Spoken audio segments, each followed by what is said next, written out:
கர்த்தர் துதிகளுக்கு பாத்திரர். சங்கீதம் 9. முத்லப்பேன் வாத்தியத்தில் வாசிக்க ராகத் தலைவனுக்கு ஒப்புவிக்கப்பட்ட தாவீதின் சங்கீதம். கர்த்தாவே, என் முழு இருதயத்தோடும் உம்மை துதிப்பேன். உம்முடைய அதிசயங்களையெல்லாம் விவரிப்பேன். உம்மில் மகிழ்ந்து களி கூறுவேன். உன்னதமானவரே, உமது நாமத்தை கீர்த்தனம் பண்ணுவேன். என் சத்துருக்கள் பின்னாக திரும்பும்போது உமது சமூகத்தில் அவர்கள் இடருண்டு அழிந்து போவார்கள். நீர் என் நியாயத்தையும் என் வழக்கையும் தீர்த்து நீதியுள்ள நியாயாதிபதியாய் சிங்காசனத்தின் மேல் வீற்றிருக்கிறீர்.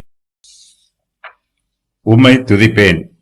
தேவனுடைய இரக்கங்களுக்காகவும் அவர் தனக்கு செய்திருக்கிற ஏராளமான நன்மைகளுக்காகவும் அவருடைய தெய்வீக ஆளுகைகளுக்காகவும் தாவீது கர்த்தரை நன்றியோடு துதித்து பாடுகிறார். நம்முடைய ஜீவியத்தில் பரிசுத்தமான சந்தோஷம் நிரம்பி இருக்க வேண்டும். நம்முடைய சந்தோஷம் பரிசுத்தமாய் இருக்கும்போது நம்முடைய ஜீவியம் நன்றியுள்ள துதிகளினால் நிரம்பி இருக்கும். நமக்குள் நன்றியுள்ள துதிகள் நிரம்பி இருக்கும்போது அது நம்முடைய இருதயத்தில் இருந்து பரிசுத்தமான சந்தோஷமாக வெளிப்படும். தாவீது கர்த்தரை துதிக்கும் போது உம்மில் மகிழ்ந்து களி கூறுவேன் என்று சொல்லுகிறார். தாவீது கர்த்தருடைய அதிசயங்களையெல்லாம் விவரிப்பதாக சொல்லுகிறார். மேலும் அவர் கர்த்தரை உன்னதமானவர் என்று அழைத்து அவருடைய நாமத்தை கீர்த்தனம் பண்ணுவதாகவும் சொல்லுகிறார். மீட்பரின் வெற்றி அவரால் மீட்கப்பட்டவர்களின் வெற்றியாகவும் இருக்கும். வெளிப்படுத்தின விசேஷத்தில் ஜெயம் பெற்றவர்களின் சங்கீத வார்த்தைகள் இடம்பெற்றுள்ளது.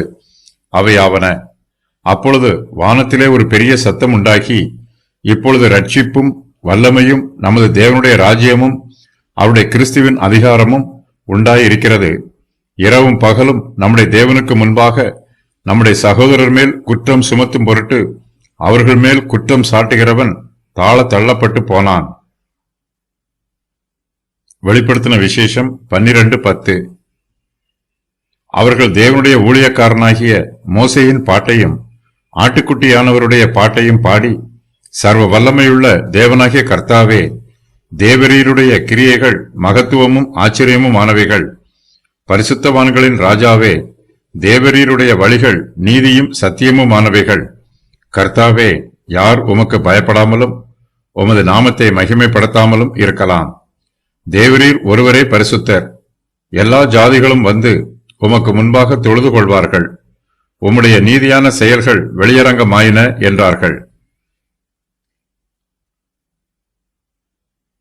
மேலும் நமது தேவனுடைய ஊழியக்காரரே, அவருக்கு பயப்படுகிற சிறியோரும் பெரியோருமானவர்களே, நீங்கள் யாவரும் அவரை துதியுங்கள் என்று ஒரு சத்தம் சிங்காசனத்தில் இருந்து பிறந்தது. வெளிப்படுத்தின விசேஷம் 19:5. முழு இருதயத்தோடு செய்ய வேண்டிய காரியங்கள்: தேவனிடத்தில் திரும்பி வருதல், தேவனை தேடுதல், கீழ்ப்படிதல், துதித்தல். தாவீதின் பொருத்தனைகள்: கர்த்தாவே, என் முழு இருதயத்தோடும் உம்மை துதிப்பேன். உம்முடைய அதிசயங்களையெல்லாம் விவரிப்பேன். உம்மில் மகிழ்ந்து களி கூறுவேன். உமது நாமத்தை கீர்த்தனம் பண்ணுவேன். என் சத்துருக்கள்: தாவீதின் சத்துருக்கள் அவரை விட பலசாலிகளாகவும் உருவத்தில் பெரியவர்களாகவும் இருக்கிறார்கள். தாவீது தன்னுடைய சுய முயற்சியினால் அவர்களோடு யுத்தம் பண்ண முடியாது. தாவீதால் அவர்களுக்கு விரோதமாக எதிர்த்து நிற்கக்கூட முடியாது. தாவீது கர்த்தரையே நம்பியிருக்கிறார். கர்த்தர் சர்வ வல்லமை உள்ளவர். தேவனுடைய சர்வ வல்லமையை நினைவு கூர்ந்து தாவீது கர்த்தரை நன்றியோடு துதிக்கிறார். கர்த்தர் தாவீதின் சத்துருக்களை பின்னிட்டு போகச் செய்து விட்டார். அவர்கள் தாவீதோடு யுத்தம் பண்ண முடியாமல் தோற்று ஓடிப் போகிறார்கள்.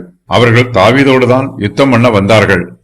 ஆனால் அவர்களோ தேவனோடு யுத்தம் பண்ண வேண்டியதாயிற்று. அவர்களால் தேவனுக்கு விரோதமாக எதிர்த்து நிற்க முடியவில்லை. தோற்று ஓடிப் போகிறார்கள். அவர்கள் தோற்று பின்னாக திரும்பி போனாலும் அவர்களுக்கு அழிவு நியமிக்கப்பட்டிருக்கிறது. தோற்று ஓடிப்போகிற சத்துருக்கள் கீழே விழுந்து அழிந்து போவார்கள். சத்துருக்களால் எதிர்த்து நின்று யுத்தம் பண்ணவும் முடியவில்லை, தோற்று ஓடிப்போகவும் முடியவில்லை. தங்களை எப்படியாவது காப்பாற்றிக் கொள்ள வேண்டும் என்பதற்காக தாவீதின் சத்துருக்கள் அவரிடமிருந்து தோற்று ஓடிப்போகிறார்கள். கர்த்தரே அவர்களை பின்னாக திருப்புகிறார். கர்த்தருடைய பிள்ளைகளை பாதுகாப்பதற்கு தேவனுடைய பிரசன்னமும் அவருடைய வல்லமையின் மகிமையும் போதுமானதாய் இருக்கிறது. அதே வல்லமை கர்த்தருடைய பிள்ளைகளின் சத்துருக்களை அழிப்பதற்கும் நிர்மூலம் பண்ணுவதற்கும் போதுமானதாய் இருக்கிறது.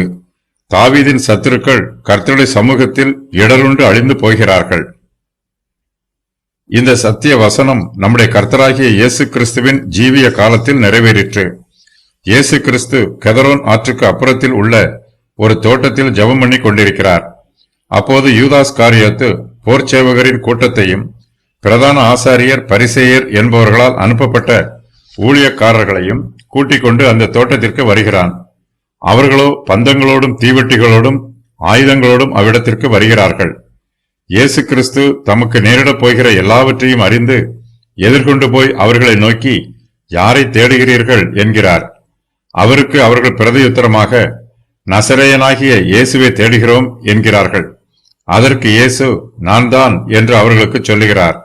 அவர் அவ்வாறு சொன்ன உடனே அவரை பிடிக்க வந்தவர்கள் எல்லோரும் பின்னிட்டு தரையிலே விழுந்து விடுகிறார்கள். யோவான் 18:1-6 வரை. கர்த்தருடைய கிரியைகள்.